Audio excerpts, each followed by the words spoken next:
Olá pessoal, tudo bem? Eu vim aqui hoje falar um pouquinho da diferença entre o home office e o teletrabalho. Nesse período de pandemia, nós temos falado muito sobre esses dois institutos, né? Em decorrência desse período que nós estamos vivendo, isso foi uma medida das mais adotadas pelas empresas para que pudesse conter, né, esse contato entre tantos funcionários no local de trabalho. O teletrabalho, ele está previsto na CLT a partir da reforma trabalhista de 2017. Ele está previsto no artigo 75A e seguintes, B, C, D e E da CLT, e ele se caracteriza pelo trabalho realizado preponderantemente fora do local da empresa, fora das instalações da empresa, através de tecnologia da informação e comunicação, que seria essas plataformas digitais, né, que as empresas dispõem, e aí o empregado ficaria, né, com acesso a ela todo o tempo.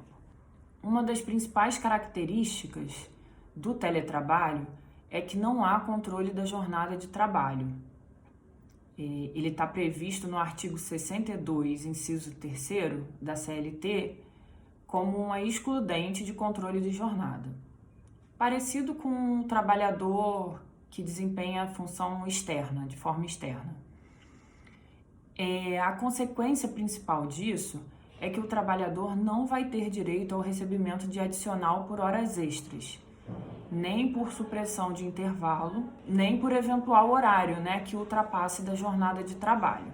Então, se houver algum avanço do horário, né, da jornada, ele não vai receber a mais por isso. Também está previsto na lei uma recomendação expressa de que a empresa passe todas as orientações ao empregado em relação a doenças ocupacionais e acidente de trabalho.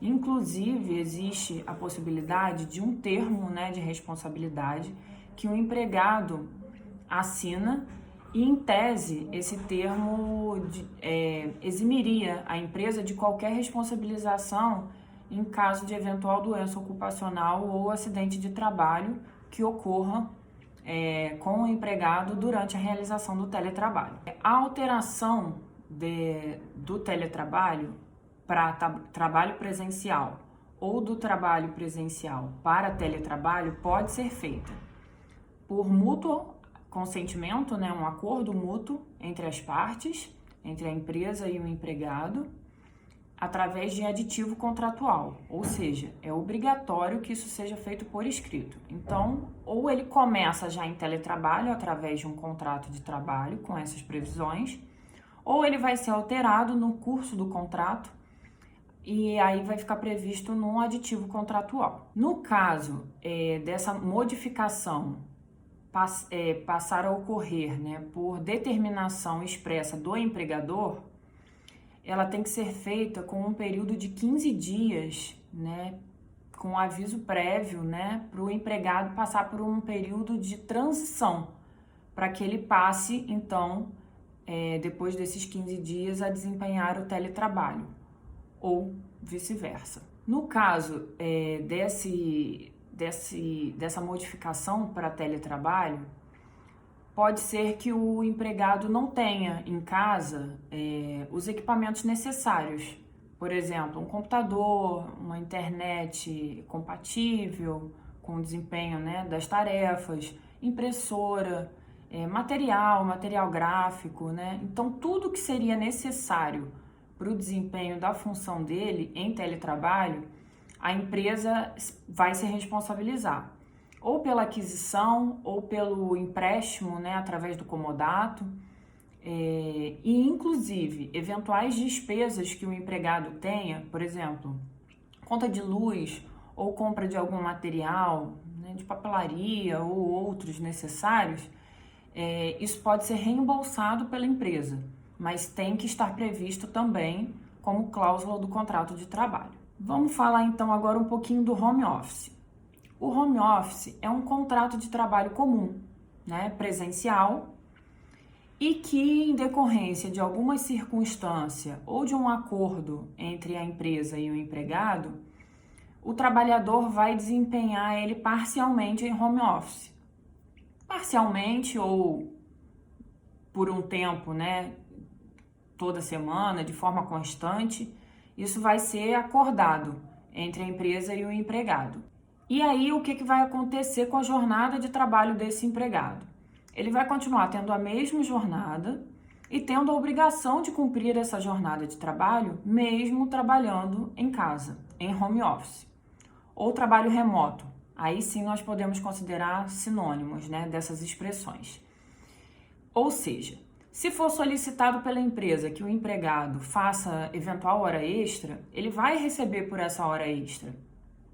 Se ele tiver uns intervalos suprimidos, ele vai receber adicional de hora extra pelos intervalos também.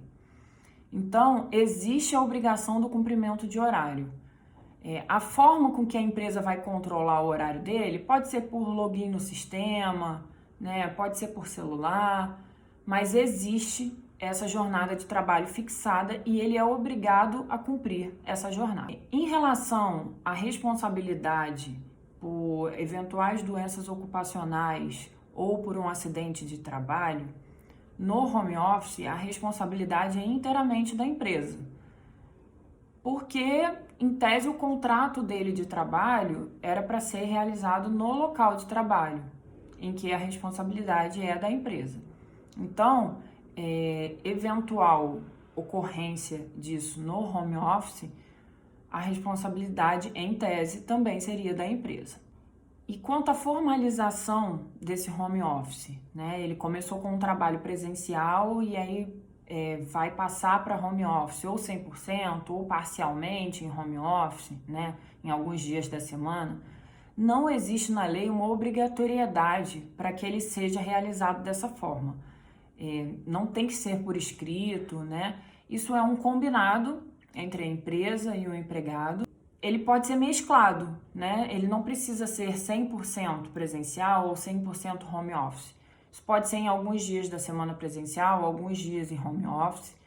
Mas, apesar de não existir a obrigatoriedade, é aconselhável que isso seja feito por escrito, né? Ou por um aditivo contratual, para que exista uma segurança maior do que foi, né, combinado, do que foi firmado entre as partes, para que eventualmente no futuro não tenha dúvida ou nenhum questionamento sobre isso. No caso de materiais que venham a ser utilizados pelo empregado, pelo funcionário no home office, não existe previsão legal e nem obrigatoriedade de que a empresa tenha que fornecer ou que tenha que ressarcir. Então, não há essa previsão legal. Se houver um acordo entre as partes, até pode ser feito, mas não é uma obrigatoriedade como ocorre no teletrabalho. Bem, pessoal, as diferenças principais, né, nós já tratamos aqui. Eu espero que eu tenha ajudado um pouquinho a esclarecer aí esses conceitos, né, que às vezes vêm sendo utilizados de forma equivocada. Espero que eu tenha ajudado um pouquinho vocês. Até a próxima!